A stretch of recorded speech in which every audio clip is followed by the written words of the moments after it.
Alright guys, so this video is kind of a follow-up video to a video that I did yesterday where I was extremely angry at black conservatives folding to Kamala Harris and Democrats when it comes to the lie that Democrats have made up, the fake outrage that they have pushed in the mainstream liberal media about Florida's educational curriculum when it comes to slavery. Okay, this idea that Florida politicians, Republicans, Ron DeSantis, are trying to push the idea that slavery was beneficial to black people, as in it was a net positive, when the reality is that the curriculum just simply states a fact about history and slavery, which is that slaves learned skills, okay, and they later on used those skills to benefit themselves.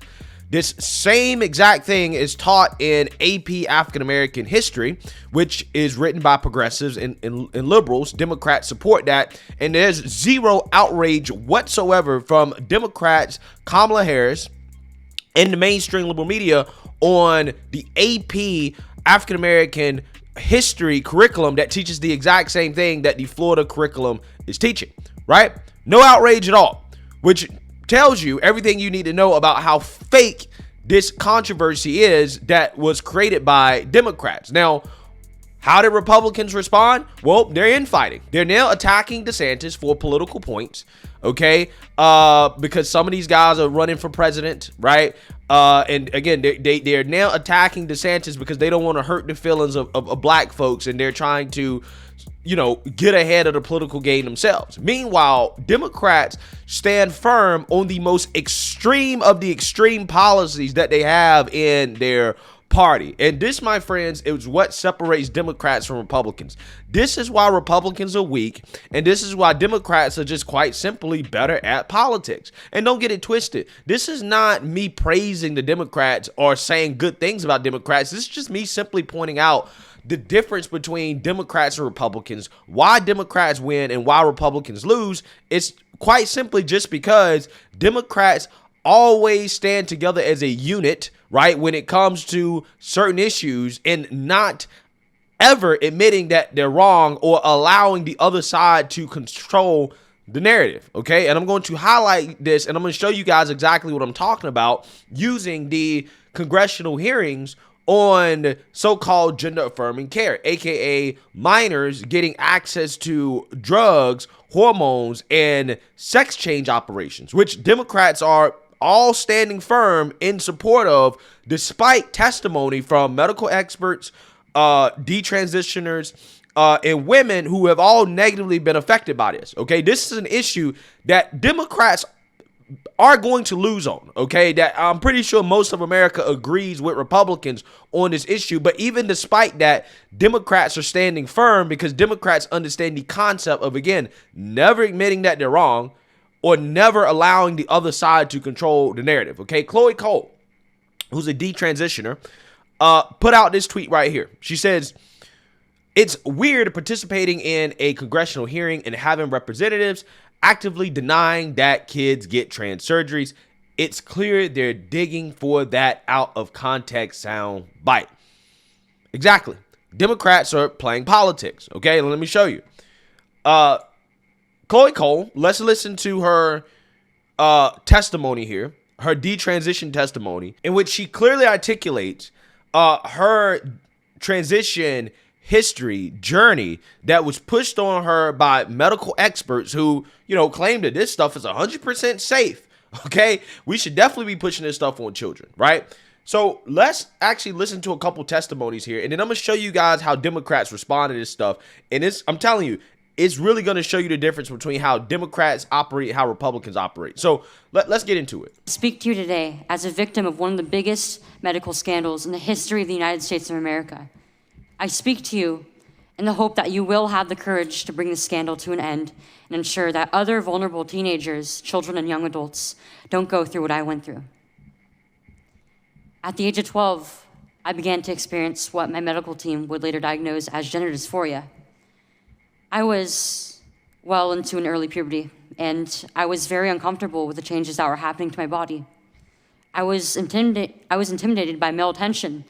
And when I told my parents that I felt like a boy, in retrospect, all I meant was that I hated puberty, that I wanted this newfound sexual tension to go away, that I looked up to my brothers a little bit more than I did to my sisters. I came out as transgender in a letter I sent on the dining room table. My parents were immediately concerned. They felt like they needed to get outside help from medical professionals, but this proved to be a mistake.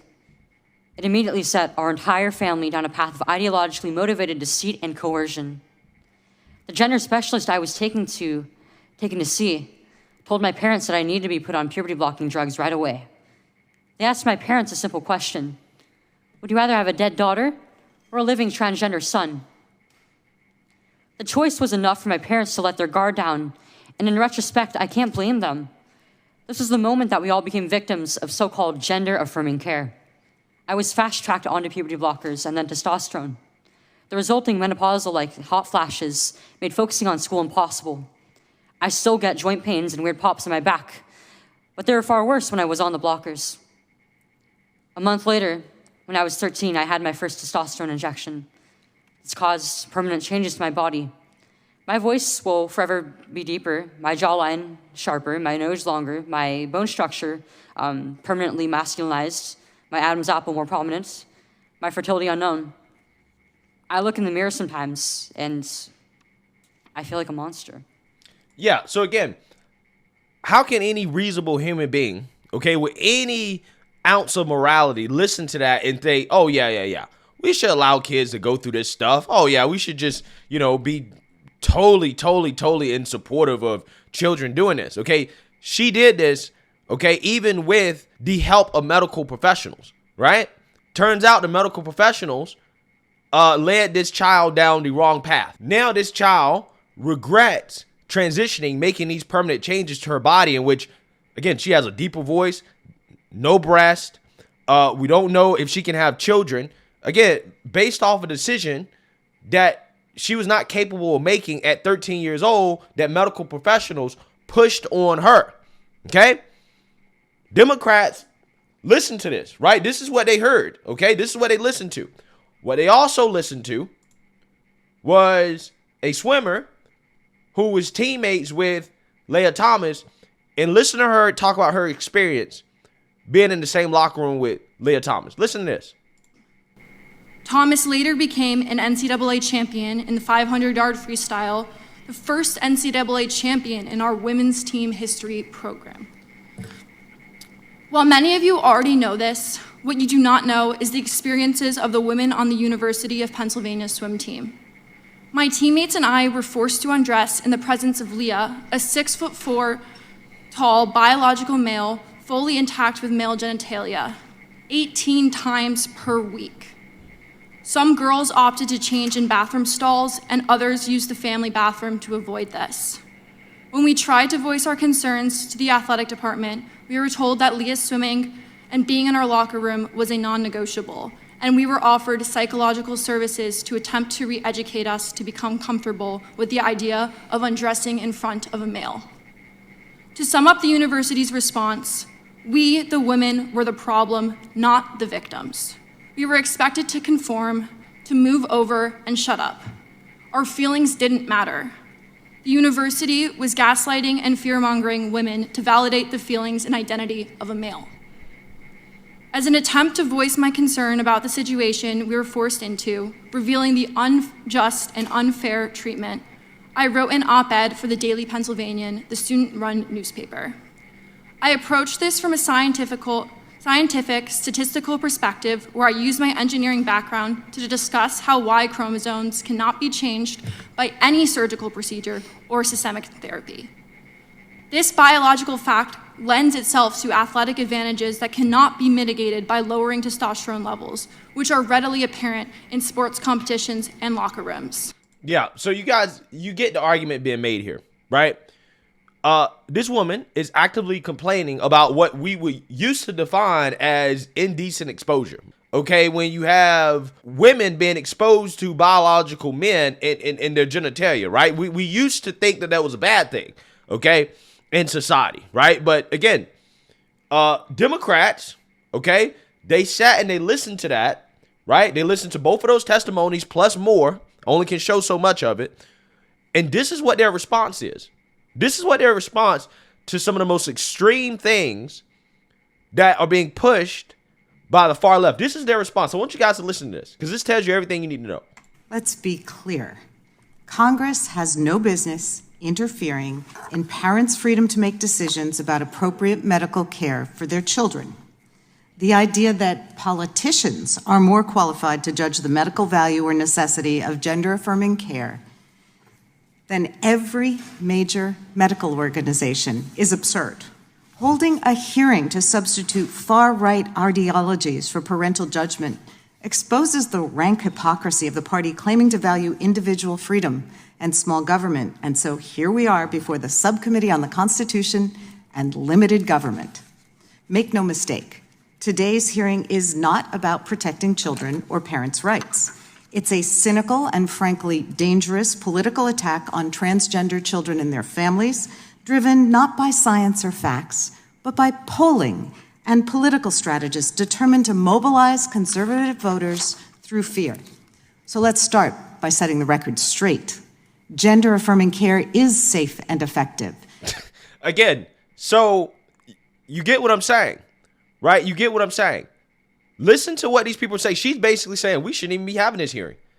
She doesn't acknowledge anything that these witnesses have said. She sat right there and listened to Chloe Cole's story about how even with the guidance of medical professionals, she ended up mutilating her body and regretting it at 16 years old. Permanent changes that she had no business making decisions on, okay, at that age. And she's telling you, nah, bruh. Gender affirming care is 100% safe and effective. Don't question it. Don't question it. It is supported by every major medical association, including the American Academy of Child and Adolescent Psychiatry, the American Medical Association, and the American Academy of Pediatrics, among others, representing over 1.3 million American doctors. Who are all getting rich off of this. Who are all getting rich off of pushing this on children, right? Because that's what it's about. It's really about money, okay? That's what it's about. But again, Democrats understand politics. She doesn't acknowledge anything. Make no changes. Don't acknowledge at all that we may have some issues with our position. That there may be some problems with this. Don't acknowledge it at all, right?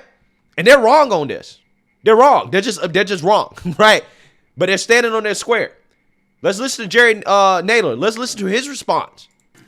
Today's hearing is an all-time low for the Republican majority.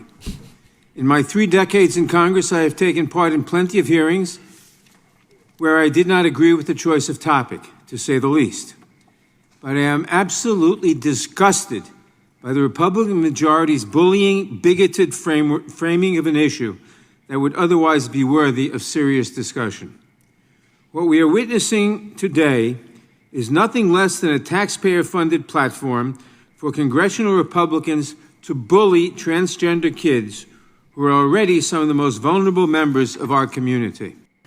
Yeah, so again, Jerry Nadler, what are Democrats saying in response to children testifying that, hey, I chopped off my breast and I regret it. We shouldn't be pushing this on kids. The response is, well, Republicans are trying to bully transgender kids. Right? That's what Democrats say. They will never acknowledge that it's a problem. They will never acknowledge that it's wrong. And see, here's the kicker here. All Democrats agree on this issue. There's not one Democrat that is falling out of line when it comes to this issue. Except I think RFK Jr. might be the one Democrat. He's not really even a Democrat. Why are all the Democrats on board with something that we know is just wrong? Why? Because they understand the concept of if even one of us comes out and acknowledges the serious problem, the obvious problem with our position, then we've lost. We're admitting that we're wrong. Now we're going to be infighting, and Republicans are going to take advantage of the infighting, right? And we're going to lose on the issue. Democrats understand that. Meanwhile, what do Republicans do?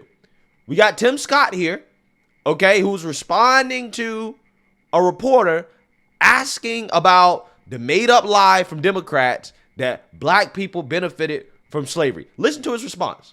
As a country founded upon freedom, greatest deprivation of freedom was slavery. There's no silver lining in freedom, in slavery. The truth is that anything you can learn, that any benefits that people suggest you had during slavery, you would have had as a free person.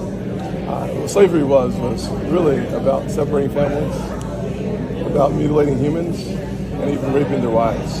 It was just devastating. So I would hope that every person in our country, and certainly running for president, would appreciate that. And listen, people have bad days. Sometimes they regret what they say, and we should ask them again to clarify their positions. Yeah, so again, what is Tim Scott doing? He's playing right into the hands of Democrats and the mainstream liberal media. Because instead of attacking Democrats and standing on what Florida is teaching, which is the same thing in AP African American history, instead of standing on that and saying, this is a lie, what we're teaching is simply that slaves gain skills and slaves use those skills to benefit themselves because slaves were resilient. Black people have always been resilient in this country, and that's it. Same thing being taught in AP African American history. Why don't Democrats have a problem with that? It's the exact same thing being taught all around the country. In all these schools, the exact same thing is being taught. Why don't they have a problem with it? It's made up. It's a lie. What Democrats actually need to be concerned about is the adult content, porn, being pushed in schools on kids. Redirect the conversation. Redirect it. Push it back on the Democrats. Democrats have no position to be sitting here and talking about what any kids are learning in school when these liberal city schools, inner city schools, are the worst in the country. And again, they're trying to push explicit adult content on children in school. We should be having no debate about anything having to do with Republicans teaching slavery when clearly Republicans are teaching slavery, right? Democrats should be the ones answering questions about what we're teaching in school, not Republicans. But again, how do we get here? Because Tim Scott is attacking DeSantis because he's trying to score some political points because he wants to be president, right? Instead of, again, using this opportunity to put the pressure back on Democrats for them to answer questions about the curriculum that they're pushing in school, right? Again, this is why Republicans are weak. Again, what did he gain from it, right? He sat here, he did the tap dance. He said all the things about how slavery is atrocious and is horrible. What did he gain from it? What is the liberal media saying? Because you can't even say slavery was bad now in the Republican Party. Yeah. What did you gain? Nothing. Because Joy Reid just still went on her network and told a flat out lie that, well, if you're a Republican, you can't even say slavery was bad. Just a flat out lie. So it doesn't matter what you say. Doesn't matter if you come out here and you say slavery's bad and we need to tweak it and blah, blah, blah, blah, blah. It don't matter. They're still going to lie. That's why you shouldn't even engage in the conversation in the first place, because Republicans are right on this issue. You're right. It's not like you're wrong. You're right. They're teaching the same thing in Florida that they're teaching in AP African American history. So you don't need to change nothing. You don't need to change nothing. Acknowledging that something needs to be changed is acknowledging that you're wrong.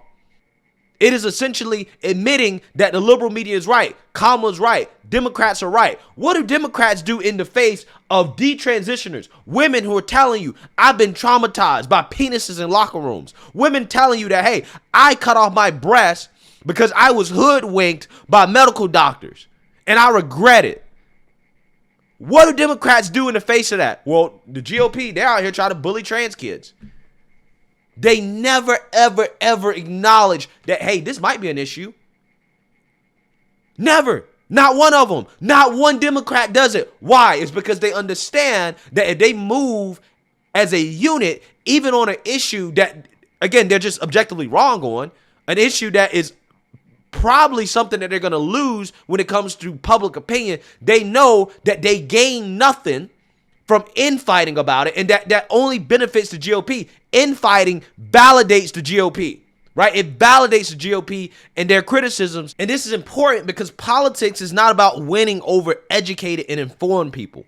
Politics is about winning over people who are uninformed and uneducated, who don't have time to really engage in these issues and to look things up. That's why Democrats never play defense. Why? Because once you start playing defense, then you have to actually engage in the debate. And Democrats don't want to engage in a debate on something they've lost. They've lost, right? They're not going to win a majority of this country over pushing explicit adult content in schools, saying that children should be getting their genitals cut off. They know that's not a winning argument. That's why anytime they are faced with the issue, they just attack the GOP. Well, it's transphobia. DeSantis is out here banning books, right? When it comes to Joe Biden, Hunter Biden, obvious corruption, obvious in your face corruption. Well, the GOP is attacking Joe Biden for loving his son, right? Again, they just come up with all types of nonsense because they understand the game. The game is not about winning over people who actually look into these issues, who are informed. It's about winning over ignorant folks. It's about winning over the uninformed, the people who don't have time to really engage with the real issue, to really look into it. So there's no reason to sit around and play defense when you could just be playing offense and basically win over people who are uninformed on the issue. That's how you win them over. They know and they understand that. Republicans don't. They don't understand that. Even when they're right on the issue, they fold to Democrats and their fake outrage just because they cry racism. Because it's uncomfortable. Well, it sounds uncomfortable. What's more uncomfortable?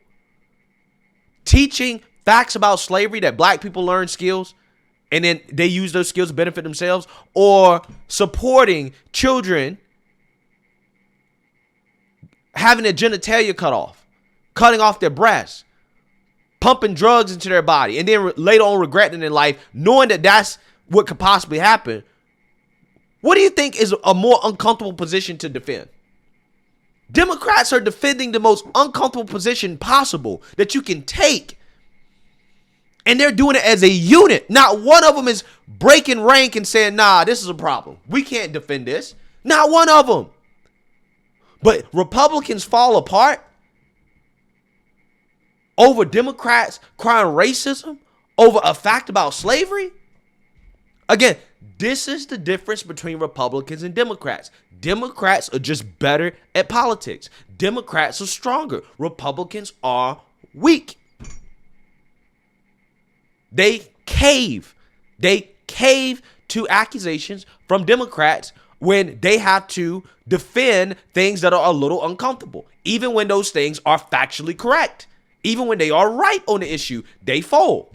Democrats can be wrong all day and defend the most uncomfortable thing, the most immoral thing, the most effed up things possible, but they're going to stand on it because they understand that breaking rank or not being together on the issue is an acknowledgement that they're wrong on the issue, and they will never acknowledge that they're wrong on it. Doesn't matter how extreme it is.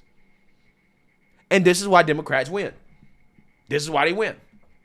Let me know what you guys think. Make sure you like, comment, and subscribe. Most importantly, share a Black conservative perspective. Peace.